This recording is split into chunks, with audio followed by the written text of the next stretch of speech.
Jesus foi um transformador de realidades, né? Onde Jesus passava, tudo mudava. Jesus começou o seu ministério lá em Caná da Galileia, no casamento, aonde acabou o vinho. E o vinho fala de alegria. E tinha água. Jesus transformou a água em vinho, porque onde ele chegava, ele transformava realidades. Isso é uma grande comunicação de quem ele é para quem depende e acredita nele. Transformação, mudança. E no ministério de Jesus, ao longo do seu caminhar ali, em Caná da Galileia, Nazaré, Cafarnaum, naquelas cidades onde ele estava começando a interagir com a humanidade, Jesus virou um sucesso. As multidões corriam para Jesus, a ponto de Jesus chegar a um certo ponto que ele fazia milagres e ele pedia para que não contassem o milagre. Curou os 10 leprosos e pediu para que eles não contassem. Se apresentassem ao sacerdote, voltassem à sua vida social, mas não contassem. Curou o paralítico, não conta. Curou o cego, não conta, porque as multidões começavam a perseguir, estava tendo um grande conflito, problema social, porque as pessoas queriam Jesus. Jesus, ele não tinha só um discurso. Antes do discurso, ele tinha uma prática. E que prática era essa? A transformação de vidas. O povo de Judá, os judeus, falaram, ele nos ensina como quem tem autoridade, não como os fariseus. E isso se dava porque Jesus pegava o ser humano de dentro para fora. Jesus fazia a leitura correta do que passava dentro do ser humano. A motivação, entendia a motivação correta que estava dentro dele e colocava o dedo na ferida, onde ele poderia transformar as situações. Jesus não julgava como não julga as pessoas pela aparência. Ele não julgava o livro pela capa, mas ele lia o conteúdo de cada alma, a ponto de entregar o maior segredo da adoração para uma mulher samaritana, uma prostituta da vila de Sicar. Quando Jesus pergunta para ela, chama seu marido? Ela fala, não tem. Ele diz, disseste bem, porque 5 maridos já tiveste, e o que agora tem não é seu marido. Ela tinha uma série de envolvimentos, e tinha tido uma série de envolvimentos, e aquele daquele momento não era o marido dela. E dentro da nossa visão brasileira, o que tem agora não é seu marido, significava que não era casada com ele. Mas dentro da visão hebraica, daquela linguagem, ter um homem que não era o seu marido era igual a ter o marido de outra. Ou seja, ela era uma mulher que vivia em um adultério consolidado. Ela era uma mulher da vida. Mas Jesus viu ali dentro, por trás de todo aquele entulho emocional, uma nascente de sede, uma expectativa de vida. E Jesus começou a falar com ela de água. De água. E, de repente, o assunto já não era mais a água do poço para beber, já era a água da vida. E aí se manifesta a verdadeira essência daquela mulher, porque ela acredita naquela ideia louca que Jesus está falando. Se você soubesse quem eu sou, tu me pedirias e eu te daria de beber a água viva. Que água viva? Mas ela acreditou, onde tem essa água? E Jesus falou, eu sou a água viva. E aí ele entrega para ela o maior segredo da adoração. João 4:24. Os verdadeiros adoradores adorarão ao Pai em espírito e em verdade, porque o Pai é espírito. Veja, Deus não entregou esse segredo para o grande Paulo, apóstolo, para os profetas do Velho Testamento, nenhum deles falou isso. Para os apóstolos do Novo Testamento, para os escritores bíblicos, para tantos homens maravilhosos, Davi, Salomão, e Moisés, e tantos homens maravilhosos com relacionamento com Deus, só uma mulher com uma embalagem de adúltera e prostituta, recebeu a revelação da verdadeira adoração. Por quê? Porque ele leu o que estava no coração dela. E essa leitura foi tão precisa, desliga aqui para mim, filhão, por favor. E essa leitura foi tão precisa, que você conhece a história de João 4, amém? Amém?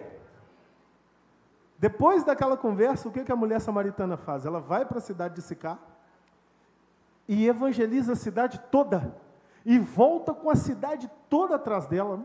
Como? O que fez aquela mulher que vivia no anonimato, escondida, a ponto de tirar água no poço no horário de meio-dia, que é o horário do sol mais quente, onde ninguém ia no poço, e ela ia no poço nesse horário justamente por isso, porque ela não queria ser vista, ela tinha vergonha de si mesma. Como ela conseguiu conquistar toda uma cidade com uma proposta louca? Venham ver aquele que me disse tudo o que tenho feito. E a cidade foi. Porque o que faz o ser humano ter a capacidade de viver o propósito de Deus, é ele se conectar com a verdade do céu e superar e tirar os entulhos da sua alma. Isso não precisa de tempo, isso precisa de decisão. Se você está entendendo, aplauda o Senhor. Aleluia, glória a Deus. E Jesus, nesse movimento todo de mudança, que está funcionando até hoje, né? A mudança que Jesus fez, ela funciona até hoje. Nós estamos no ano 2023, você sabe por quê? Sabe por quê que é 2023? Porque Cristo dividiu a história. Todas as vezes que vira um ano, ele é lembrado, porque ele entrou no cerne da humanidade e dividiu a história em 2 páginas, antes e depois de Cristo. Então a mudança dele é eterna. Mas naquele momento, os fariseus, os escribas, doutores da lei, começaram a desenvolver uma obcecada inveja e o ódio de Jesus, porque ele pegava pontos que os fariseus preferiam apagar. E ele pegava esses pontos para trazer transformações. E em uma certa reunião, os fariseus perguntaram para ele: os seus discípulos comem sem lavar as mãos? Querendo pegá-lo numa arapuca religiosa. E Jesus, como especialista que é de ler o interior, ele reverteu aquele quadro e deixou um grande ensinamento. Em Mateus 15:11, ele disse: o que contamina o homem não é o que entra pela boca, mas o que sai da boca. Isso é o que contamina o homem. Que contaminação é essa, ao inverso que Jesus estava abordando? Porque, tecnicamente, biologicamente, nós sabemos que se você for ali no valão pegar um copo d'água e beber, você vai desenvolver uma enfermidade. Uma contaminação vai vir para a sua vida. Então, eles estavam abordando uma realidade física e Jesus pegou aquela deixa e entrou numa realidade existencial. Porque o que Jesus quer é transformar o homem por dentro. E ele tirou o foco da sujeira física e colocou o foco na sujeira existencial. Porque a sujeira física, a gente tem sabão, mas a sujeira existencial tem a capacidade de matar o indivíduo e ele achar que está vivo. É pior do que morrer mesmo, biologicamente. É estar morto achando que está vivo. É perder a sensibilidade da verdadeira vida. É perder a perspectiva da verdadeira vida, que é a vida eterna, que é a vida com Deus, que é a vida espiritual, que é a vida emocionalmente curada. Por isso Jesus diz isso: o que contamina o homem não é o que entra, mas o que sai da boca. Porque o que sai da boca do contaminado já sai altamente contaminado para contaminar o outro. E assim a humanidade vive, de tragédia em tragédia, se odiando, se machucando, se autodestruindo. Então, seres destruídos, que só têm a capacidade de destruir o outro, e salvação dentro desse contexto não existe. A humanidade é como se fosse uma geração que vive em eterna guerra e dor. E Jesus é o único que tem a capacidade de fazer essa roda girar ao contrário, para tirar o homem do inferno e levá-lo para o céu. E aí Jesus diz lá no versículo 27 e 28 do capítulo 23 de Mateus: ai de vós, escribas e fariseus, hipócritas. Mateus 23, 27 e 28. Pois vocês são semelhantes aos sepulcros caiados. Por fora se mostram belos, mas interiormente estão cheios de ossos de mortos e de toda imundícia. Assim também vós, exteriormente, pareceis justos aos homens, mas por dentro estáis cheios de hipocrisia e iniquidade.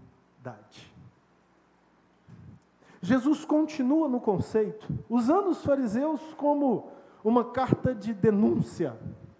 Mas não são só os fariseus que são assim. Me dá mais grave, Gilberto, por favor, está muito agudo.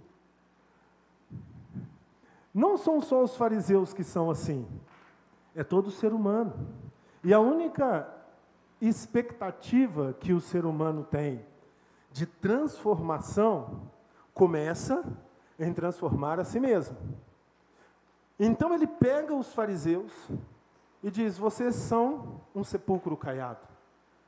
E o contexto de sepulcro caiado é mais agressivo ainda do que a primeira lição que ele deu.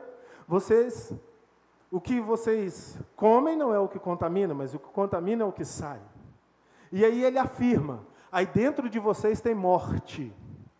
Porque o sepulcro é o lugar dos mortos. O sepulcro caiado é aquela sepultura linda, pedra de mármore, limpa por fora, mas o que tem lá dentro? Morte. Qual a única coisa que pode sair de uma sepultura? Morte. E Jesus diz isso para eles: vocês são assim, porque vocês gostam de limpar o exterior, mas o interior de vocês está altamente contaminado. Tem uma frase do Augusto Cury que eu acho muito interessante, que diz assim: os fariseus lavavam as mãos antes de comer, mas aceitavam que o lixo psicológico entulhasse suas vidas. Eram ousados ao apontar o dedo para os erros dos outros, mas tímidos para reconhecer suas próprias fragilidades. Aqueles que não têm coragem de olhar para dentro de si mesmos nunca corrigirão as rotas da sua própria história. Livro Mestre da Vida. Assim eram os fariseus, mas assim são os seres humanos sem Deus. Aponta o dedo, mas não consegue corrigir as suas próprias rotas. Sem Cristo, a humanidade só tem capacidade de fazer isso. É inadmissível o erro de qualquer um, mas eu posso viver errado. E sabe o que gera essa atitude? Hipócrita, falsa, mas que todo ser humano é refém dela. E ao dizer que não é refém dela, está sendo tão hipócrita quanto aqueles que acusam de hipocrisia. O que faz isso acontecer são os lixos acumulados no interior. São as sujeiras presas dentro da alma. Aquilo que vai abafando, aquilo que vai entulhando, aquilo que vai impedindo o avanço. E tira a coragem de olhar para dentro de si mesmo. E aí é muito fácil acusar o próximo, porque quando acuso o próximo, tapa os olhos para as minhas falhas. E Jesus está extremamente interessado em mudar essa realidade no homem. E ele fez isso vivendo nessa terra, trouxe uma nova proposta: cristianismo. Vida segundo a vontade de Deus, amor verdadeiro. Esse cristianismo que nós estamos perseguindo, mas na verdade nós não podemos e não devemos só perseguir, nós devemos mergulhar na verdade do cristianismo e nos lavar completamente por dentro. E Jesus tem o poder de fazer isso na minha e na sua vida. Nos fazer olhar para as nossas realidades interiores e reorganizar e realinhar as rotas da nossa vida e oxigenarmos os nossos pensamentos e as nossas emoções e deixarmos de ser reféns das fronteiras que nos limitam a nos envolver com o próximo, a liberar o amor, a liberar o perdão, a liberar a paz e sermos fatores de transformação onde estamos. Deus nos criou para funcionar como Ele e ter liberdade, expansão e conquista. Mas a vida sem Deus, a vida humana, a vida natural, anda na contramão disso. quanto mais crescemos e vivemos nessa terra, nós vamos perdendo a nossa liberdade, nós vamos sendo restringidos e nós vamos deixando de conquistar. Nós vamos perdendo a nossa liberdade da essência da criança. Já perceberam? Como a criança é pura, como a criança acredita, como a criança é inocente, como a criança é ingênua. E aí a gente vai crescendo, a gente vai perdendo isso. A gente não confia mais. A gente já vê maldade para todos os lados. A gente já não expande. Nós restringimos. Diminuímos o número de pessoas com que nos relacionamos. Não temos tantos amigos. Já percebeu como é que é no parquinho das crianças? Já perceberam? Claro que vocês já perceberam. Chega lá a meninada. Meu amigo! Ô papai, é o meu amigo! E ele é o meu amigo, já está comendo o biscoito do outro, já está tomando o suco do outro, e já tá embolado ali, vocês veem no franguinho, tem aqueles brinquedos ali. Solta o menino dentro daquela gaiola. Tira depois. Ah, meu amigo! Nunca viu na vida. É meu amigo. A gente faz isso? Claro que não. Até chamar uma pessoa de amigo, vai muito. Na escola até que é melhor. Primeiro grau. Né? Na minha época era grupo escolar, né? Na primeira, segunda, terceira série. Já temos amigos. Mas aí vai entrando para a quinta. Aí vai entrando para a sexta. Aí vai entrando para a sétima. Aí lá no segundo grau, os jovens aí sabem muito bem que eu estou falando nisso, adolescente, é capaz de você passar o ano inteiro sem conversar com 80% da sua sala. Faz amizade com meia dúzia de 3 ou 4 ali e acabou, não quero mais. Restringindo. Então, crescer, entenda, nessa terra, nos restringe, nos diminui o espaço. É ou não é assim, gente? E aí eu já não me relaciono com aquele cara, porque ele é flamenguista. Não eu relaciono com os flamenguistas, né? Tem um aqui que me vê frontalmente aqui enquanto eu prego, que me pega no pé, mas eu pego no pé dele. É Isaac. Não, mas eu não me... Aí eu vou piorar um pouquinho. Não me relaciono com aquele porque ele é espírita. Não me relaciono com aquele porque ele é crente. Não me relaciono com aquele porque ele é não sei o quê. Não me relaciono com aquele porque ele é não sei o quê. Não. E aí a gente vai se restringindo. Vai se restringindo. Não relaciono com aquele porque ele é russo. Não quero saber daquele cara não, ele é judeu. Não quero saber daquele cara não. Ele é... Percebe? Como que a gente grande constrói inimizade sem nunca ter conversado com a pessoa? Não gosto da cara daquele. Aí tem até os crentes que falam, né? Meu santo não bateu com o dele. Isso é sério. Nunca conversou. E nem vai conversar, porque eu não quero saber. Restrição. Mas a proposta de Deus é o contrário disso. Só que o pecado roubou isso da humanidade. Mas olha como Deus te criou para funcionar. Gênesis 1, 26 e 27.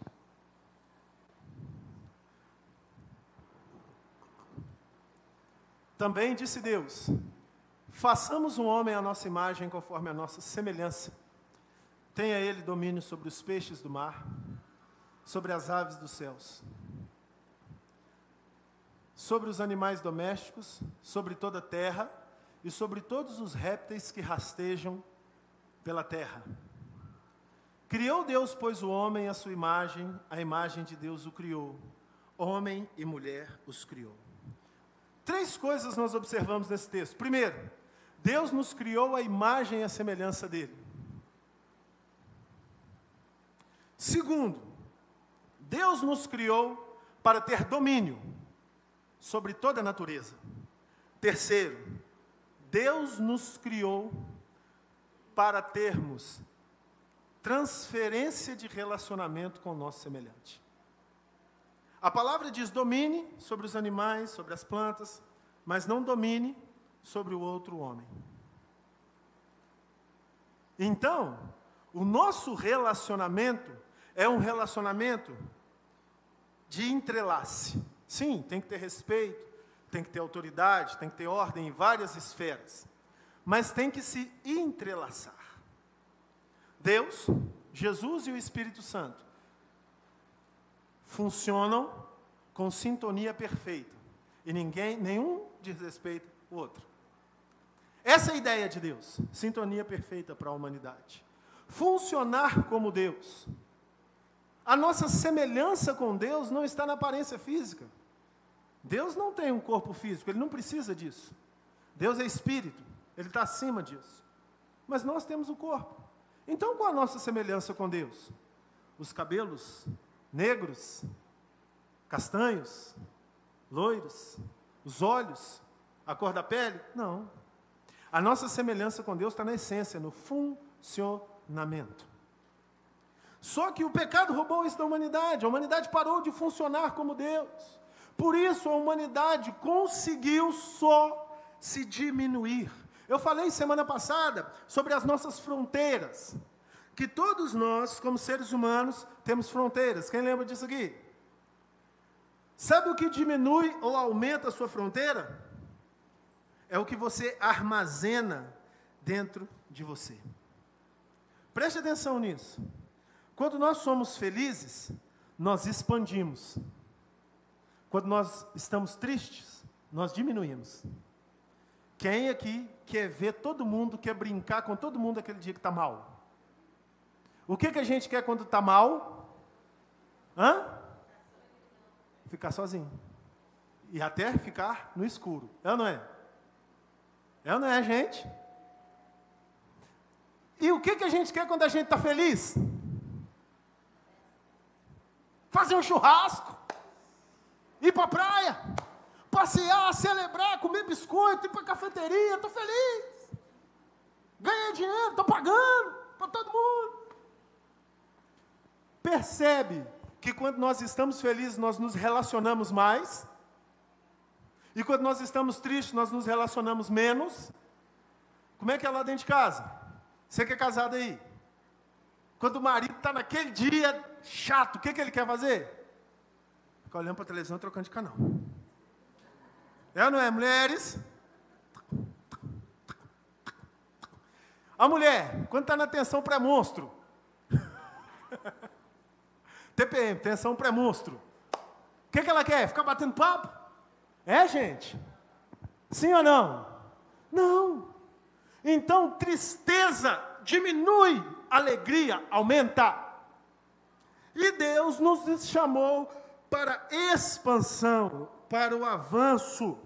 Dentro de nós existe uma força gigante para crescer em todos os níveis. E essa força vem de Deus.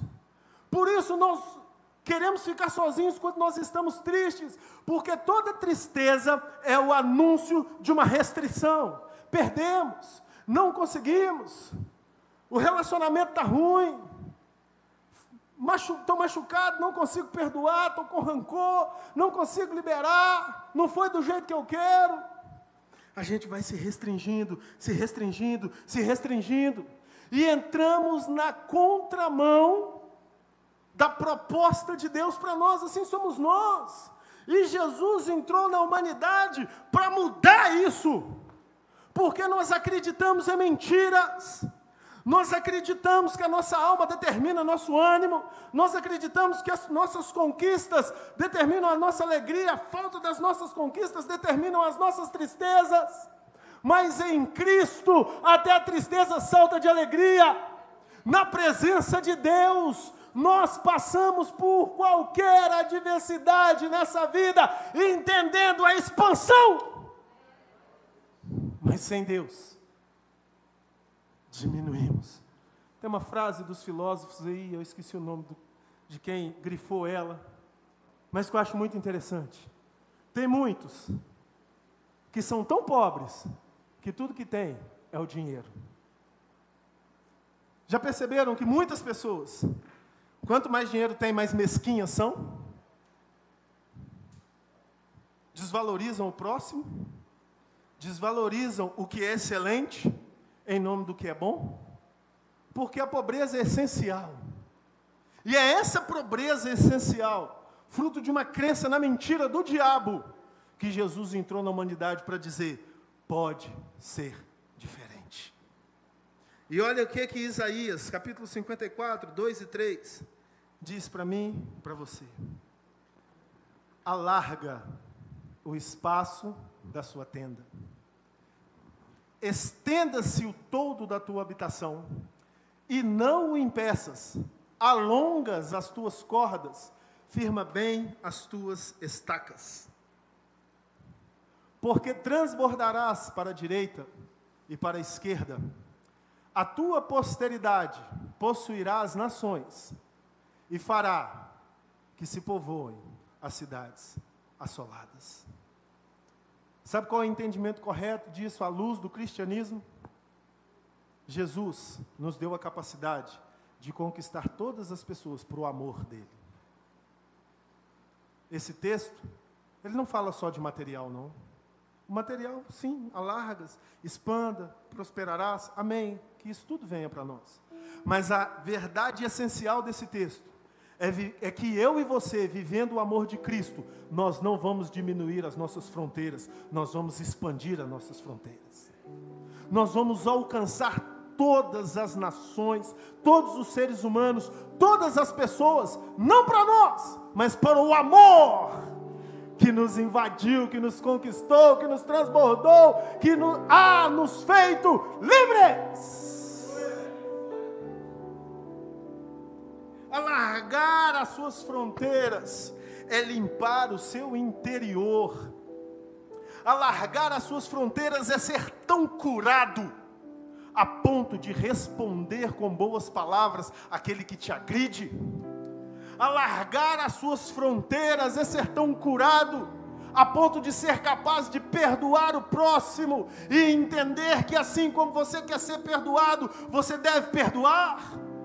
Alargar a sua fronteira é sair do nível medíocre, mediano e humano de julgar as pessoas pela aparência e começar a garimpar debaixo dos escombros emocionais das pessoas que andam como zumbis pelas ruas, tesouros, como Jesus achou na mulher samaritana, de encontrar no morador de rua aquela pessoa que tem a esperança de uma vida melhor, de encontrar na prostituta, de encontrar no bêbado, de encontrar no diferente a essência de um ser humano que precisa da luz, assim como você precisa.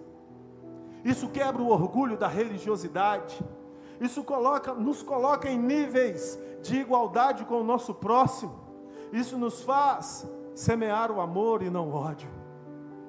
Mas nós só vamos conseguir isso se formos capazes de tirar o lixo das nossas emoções e reorganizar os fundamentos da nossa vida. Não é um inclusivismo que tira os absolutos, porque a nossa sociedade pós-moderna prega muito a inclusão, mas junto com o pacote da inclusão, prega a destruição dos absolutos. Existem absolutos. Deus é autoridade, a palavra é santa, existem princípios a serem cumpridos, mas isso não significa que eu deva deletar o meu próximo. Eu prego a verdade com os fundamentos do amor. Jesus falou essas verdades duras que ele falou para os fariseus, mas ele não odiava os fariseus. Ele salvou fariseus. Ele foi amigo de fariseus. O homem que pagou pelo túmulo de Jesus era um fariseu. Jesus foi comer na casa de um cobrador de impostos. Jesus se relacionou com todos porque ele sabia quem ele era. Ele expandia a essência do amor. Ele foi odiado por aqueles que não queriam tirar os entulhos da sua alma, por isso o mataram. Tem um milagre lindo no dia da morte de Jesus, que Jesus fez para salvar o seu discípulo Pedro. Quando o soldado Malco chega para pegar Jesus, Pedro tira da espada, vocês conhecem a história? Arranca a orelha do soldado Malco. Só que o soldado Malco não era um soldado romano. O soldado Malco era um soldado do templo, era um soldado da lei dos fariseus. Pedro seria executado com duas condenações. Primeira, a condenação por matar no território do Império Romano. A segunda, por matar um soldado da lei judaica. Eles poderiam escolher como matar Pedro, na cruz, arrancando a cabeça, jogando para os tubarões, eles podiam escolher. Quando a orelha do soldado Malco está no chão, Jesus tira as provas do crime. Esse foi o milagre. Jesus pega a orelha do soldado Malco e coloca no lugar. Eu imagino Jesus falando para Malco: vai lá, denuncia meu filho agora. Aí imagina o soldado Malco chegando lá: Pedro arrancou minha orelha. Aí cadê a prova? A sua orelha está no lugar. Jesus indo para a morte, tirou a morte do seu filho Pedro, porque a morte de Jesus era a travessia para mostrar para a humanidade que ele morreu para que nós possamos viver. Se você está entendendo isso, aplauda o Senhor e Salvador Jesus Cristo, a pessoa mais importante nesse lugar. Ele atravessou para ensinar a verdade. Alargue as suas fronteiras nessa noite. Tire de dentro de você todo lixo que te impede de ser feliz. Não seja um produto do meio. É possível, gente, não ser um produto do meio. Vivemos num mundo de aparências. Quando eu era criança, passar uma tarde no parque era uma das melhores coisas para nós. Mas sabe como é que os pais ficam no parque hoje? O filho está lá.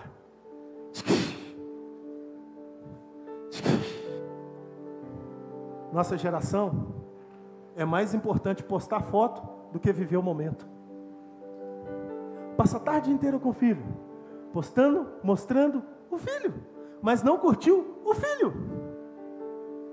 Como que as famílias sentam no restaurante?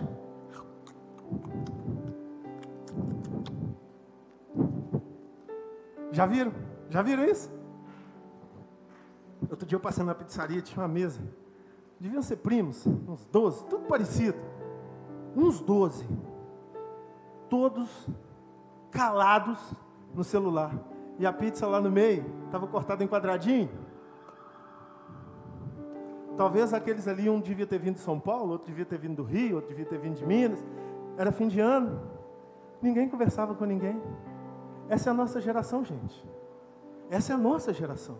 Essa é a nossa realidade.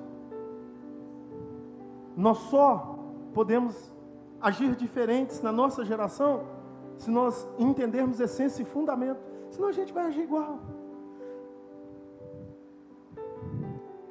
A nossa geração é a geração que tem mais acesso a lazer, entretenimento, diversão, que já pisou na face dessa terra.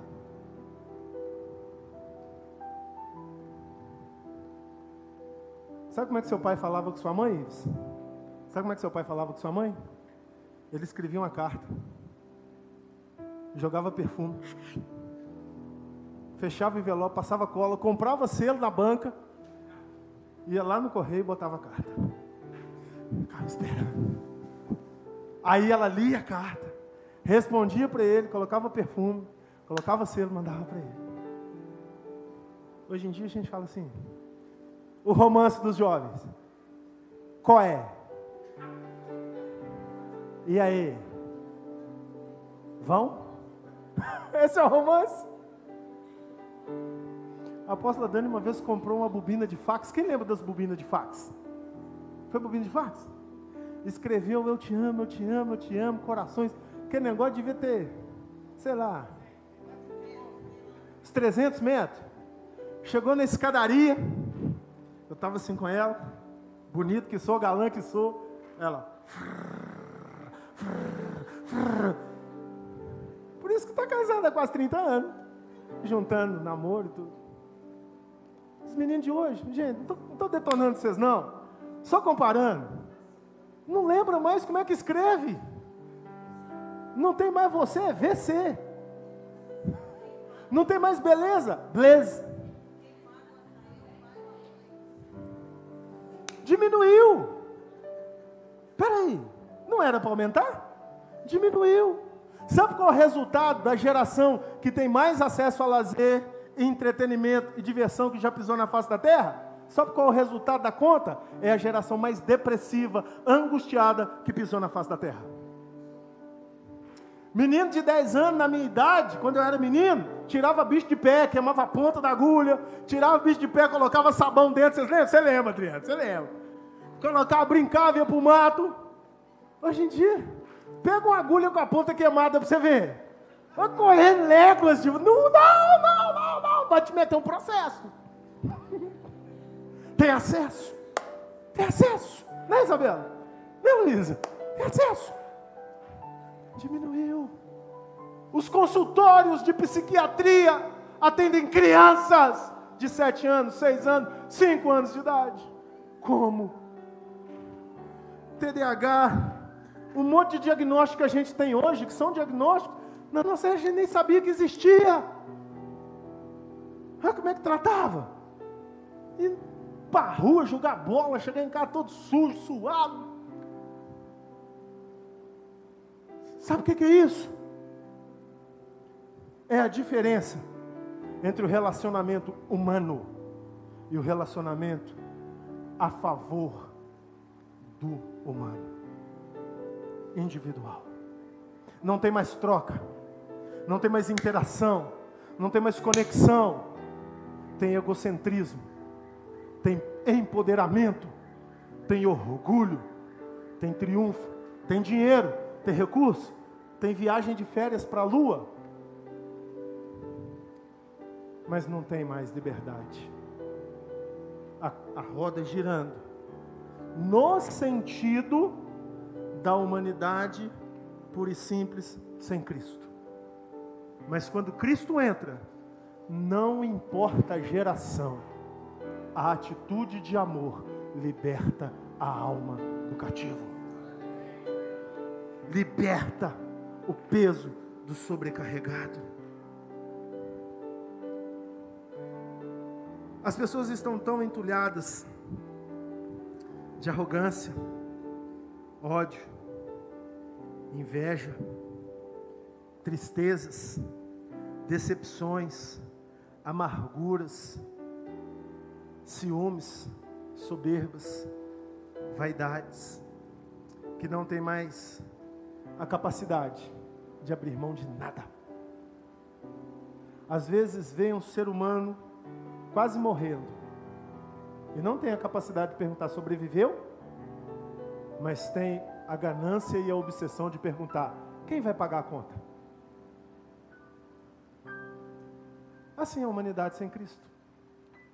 E se nós, que somos filhos dele, que lemos a Bíblia que ele inspirou os homens a escrever, não tirarmos os entulhos de dentro de nós, nós vamos ficar presos, restringidos, entrincheirados, amordaçados e amarrados, sem ter capacidade de amar, sem ter capacidade de curar, porque estamos doentes, cheios de lixo dentro de nós. Tire todo o lixo da sua alma, perdoa quem você tem que perdoar, não fica guardando isso aí dentro, não. Não faz sentido sofrer em nome de um orgulho ferido. Não faz sentido guardar e amargar o ódio de um agressor, seja ele quem for. Não faz sentido preferir se relacionar com coisas, porque afinal as pessoas são complicadas demais. O que te cura é expandir as suas fronteiras para pessoas. Não desista da humanidade. Jesus morreu por ela. Existe um céu esperando cada um de nós, para que vivamos eternamente em uma perfeita sintonia de amor. Só que o mais bonito disso tudo é que a gente pode trazer esse céu para hoje, para agora, e sermos um fator de transformação. Mateus capítulo 15, versículo 13 a 16.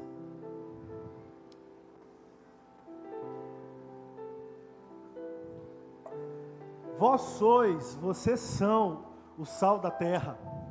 Ora, Se o sal vier a ser insípido, como lhe restaurar o sabor? Para nada mais presta, senão para lançado fora, ser pisado pelos homens. Vós sois a luz do mundo. Não se pode esconder a cidade edificada sobre um monte. Nem se acende uma candeia para colocá-la debaixo do alqueire. Contextualizando, não se acende uma lâmpada para colocá-la debaixo do tapete.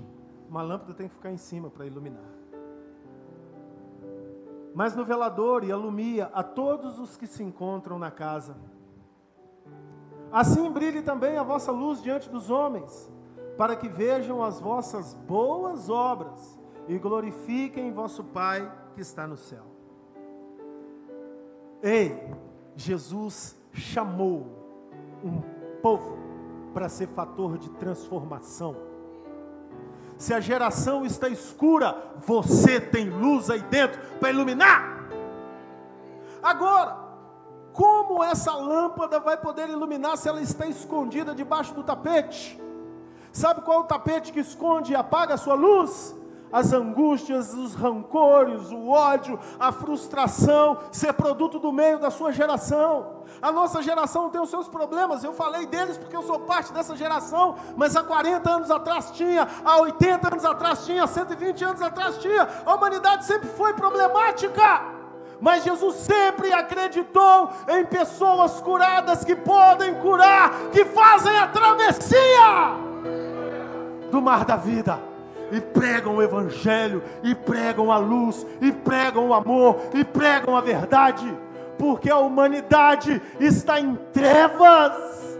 Faça o teste, limpe o lixo da sua alma, olhe nos olhos de um ser humano e fale com ele: Jesus te ama. Você vai ver o que vai acontecer, você vai se assustar. Eu me assustei um dia, estávamos fazendo um trabalho humanitário, distribuindo sopa na madrugada, na prainha de Vila Velha. E eu saí da Kombi, tinha uma boate com umas luzes lá, a galera agitando, e eu estava cheio de amor no coração. Aí eu falei, cadê assim, juntos, meninas, os jovens, né? Lá perto da Kombi, você lembra? Fica aí que eu vou ali sozinho. Não sabia o que estava rolando lá dentro. Cheguei, o segurança estava parado na porta. Eu cheguei e falei, e aí? Ele, e aí? Assim, o gerente está aí? Posso falar com ele? Aí ele, pode. Aí veio o gerente. Falei assim, cara, estou fazendo um trabalho aí distribuindo sopa. Você me daria uma oportunidade de falar de Jesus para a galera que está aí dentro? O cara olhou para mim assim. Dou. Falei assim, você desliga o som? Ele falou, desligo. 5 minutos. Entrei, gente. Então eu estava cheio de tudo ali dentro. Entrei. Aí o cara desligou o som, a galera. 150 milhões de palavrões, alguns que eu nunca tinha ouvido na vida. Aí, cara aí, fazendo sopa para os mendigos aí, quer dar uma palavra para vocês. Aí a galera, entrei lá, falei assim, quero dizer para vocês que Jesus ama vocês. Ele é o autor da vida, nem lembro o que eu falei. Eu falei de Jesus lá. Quanta gente chorando. E mudou a atmosfera do lugar, a boate virou igreja. Questão de minutos. Aí o cara, ele olhou para mim. A gente, pastor, sempre passa do tempo, né? Aí ele, mas já tinha muita gente chorando. Aceitar Jesus, seu Salvador, aceita. Não sei se eu pedi para levantar, não sei o que eu pedi, falei. Aí eu fui saindo, a galera não queria deixar eu sair. Pô, que legal, pô, minha mãe é crente, pô, fui da igreja, pô, não sei o quê. Aí na saída, tinha uma pessoa chorando assim. Aí um grandão assim, dei um abraço no cara, o cara chorou. Aí eu saí, aí tinha um gay na porta. Falei assim, eu também quero. Falei, vem cá, te dá um abraço aqui também. E ele chorou. Falei, Jesus te ama. Ele falou, amém. Amém, já foi da igreja também. Falei, volta. Gente, mas eu não dormia aquela noite, eu flutuava na cama. Não tem nada melhor do que o amor, gente. Não tem nada. Pergunta se minhas contas estavam todas pagas aquele dia. Acho que estava devendo até as verduras que nós compramos para a sopa. cheio de pepino na vida. Não são os seus problemas que te definem, é a sua faxina interior. Arranca o entulho da sua alma, a fronteira vai te expandindo. Alarga as fronteiras da sua tenda, estende o toldo, não em peças, crescerá para a direita, crescerás para a esquerda, e conquistará todas as nações da terra. Você é sal, você é luz. Se o sal se tornar insípido, como restaurar o sabor? O que é um sal insípido? Ele começou com toda a capacidade de salgar, mas ele foi sendo tão contaminado, tão contaminado, tão contaminado, que ele não apodrece e cheira mal como carne, leite, verdura, arroz, feijão, não. Ele perde a capacidade de salgar. E a única coisa que você pode fazer com sal, morto, entende? É pisar. Não serve mais para nada. Não é para nada. Joga na estrada, vira um cal, só para ser pisado. Como restaurar o sabor? Não deixe os entulhos da vida tirarem a sua capacidade de temperar o mundo. Não deixe os entulhos da vida apagarem o poder da sua lâmpada. Você foi chamado para mudar a realidade das nações.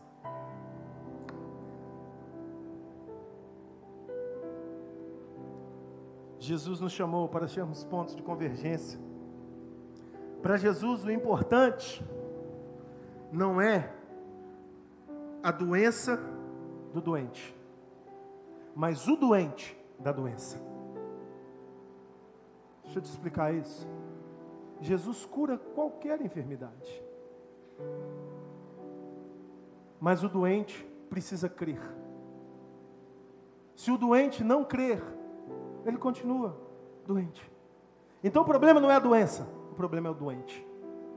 Mas para que o doente creia, é necessário que ele tenha o interior limpo. Para ter o interior limpo, é necessário acessar as verdades de Deus, que levam a superar os limites. Para acessar as verdades de Deus, é necessário que alguém pregue essas verdades, para que se alcance uma vida saudável, espiritual e emocionalmente. Então o problema não é a doença do doente, é o doente da doença. Quem pode levar as verdades para os doentes desse mundo? Tem alguém aqui que possa se comprometer com Jesus a levar as verdades do Evangelho? Se você pode, levante sua mão. Existem testemunhas espirituais aqui. Ele vai colocar os doentes diante de você. Seja um curado para curar. Tome posse dessa palavra. Aplauda o Senhor Jesus. Você é luz, você é sal. Tire todo o entulho da sua alma. Romanos 10, 13 a 15. Porque todo aquele que invocar o nome do Senhor será salvo. Como, porém, invocarão aquele de quem não creram? E como crerão naquele de quem nada ouviram? E como ouvirão se não há quem pregue? E como pregarão se não forem enviados? Como está escrito, quão formosos são os pés dos que anunciam coisas boas. Tenha pés formosos. E a atitude é uma só. Tire o lixo da sua alma. As suas fronteiras se expandirão naturalmente. Você não tem que ficar pensando, como eu vou fazer para pregar? Eu vou decorar isso, eu vou decorar versículo, eu vou fazer aquilo, eu vou fazer aquilo outro. Tenha relacionamento com Deus, leia a Bíblia, ore, limpe a sua alma. Você vai ver a sua boca falando sozinha das grandezas de Deus. Mas o mais bonito disso tudo é que nenhuma enfermidade vai agarrar mais na sua alma, porque o doente da doença foi curado. Automaticamente as doenças desaparecerão da vida do doente. Havia um povo indígena que acreditava que o rio que cercava a sua tribo circundava a sua tribo, era uma água de morte.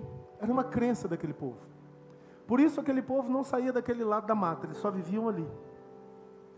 Mas os recursos foram acabando naquela mata. Acabou a pesca nas lagoas, naquele rio eles nem chegavam perto. Os animais sumiram, não tinha mais frutos. Eles começaram a morrer de fome. Só tinha uma solução para aquela tribo: atravessar o rio e ir para o outro lado da mata. Mas eles acreditavam que aquela água era maldita. Eles não podiam tocar naquela água. E o povo estava morrendo. Tinha um missionário entre aquele povo. E ele vivia tentando fazer eles entenderem que não tinha água na morte. Morte na água. Era só para ver se você estava prestando atenção. Não tinha morte na água. Era só eles atravessarem. As águas não eram muito profundas, mas a correnteza era muito forte. Então, não dava para se equilibrar sozinho. Lá embaixo tinha uma queda d'água gigantesca. Se a água levasse, ia morrer. Eles não chegavam perto. E o missionário: gente, vamos, não fica aí. A única forma foi ele dizer: eu vou arriscar minha vida. Vamos lá. E eu vou atravessar o rio. E eu vou mostrar para vocês que não tem morte na água. Mas existia uma grande probabilidade daquela cachoeira, daquela correnteza levá-lo e ele morrer por isso. Se ele tivesse alguém para ajudá-lo a atravessar, era diferente. Mas sozinho, ele levou a tribo e eles ficaram lá olhando. Muita fome, muita destruição, muita tragédia, muita morte, eles foram. O missionário entrou nas águas, arriscou a sua vida, atravessou o rio. Quase morreu. Chegou lá do outro lado e falou: está vendo? Não morri, atravessei. Eles acreditaram. Mas agora, ele precisava voltar para fazer um plano estratégico, para que toda a tribo, incluindo velhos, crianças, atravessassem. Não poderia ficar ninguém. Ele colocou a sua vida em risco de novo, voltou para outra margem, e todos agora acreditavam. Ele falou: então venham os guerreiros comigo, venham os jovens, venham os fortes, venham os homens, vamos fazer uma corrente humana, pegar cipós, fazer como se a gente fizesse um cabo, amarrar, segurar, fazer uma ponte humana, e vamos atravessando as crianças, vamos atravessando os idosos, vamos atravessando as mulheres, vamos atravessando todos, depois nós saímos da água. Com muita gente era fácil. Os guerreiros foram com ele, fizeram uma corrente humana, e fizeram um plano estratégico, colocaram cipós, virou um cabo de força, e aquela coisa linda, interação humana, fronteiras expandidas, salvação. Toda a tribo atravessou para o outro lado. Um homem arriscou sua vida. Isso me lembra de uma história de um homem que saiu do céu, atravessou o mar que divide o mundo espiritual do mundo físico, e falou para os que estão morrendo: é possível atravessar. Só que a diferença é que Jesus não correu um risco de vida. Jesus morreu para que nós possamos viver. Mas Ele ressuscitou. Ele está vivo e nos deixou a grande lição. Cada um de vocês, tomando posse da minha cura, são pontos de convergência para curar a vida dos outros. Sal da terra, luz do mundo. João 14:6. Eu sou o caminho, a verdade e a vida. Ninguém vem ao Pai senão por mim. Hoje Jesus te chama. Atravesse o mar das suas dores. Expanda as suas fronteiras. Reflita sobre a sua realidade interior. Tira o entulho aí de dentro. Seja curado. Atravesse o rio comigo. Traga outros para atravessar o rio com você.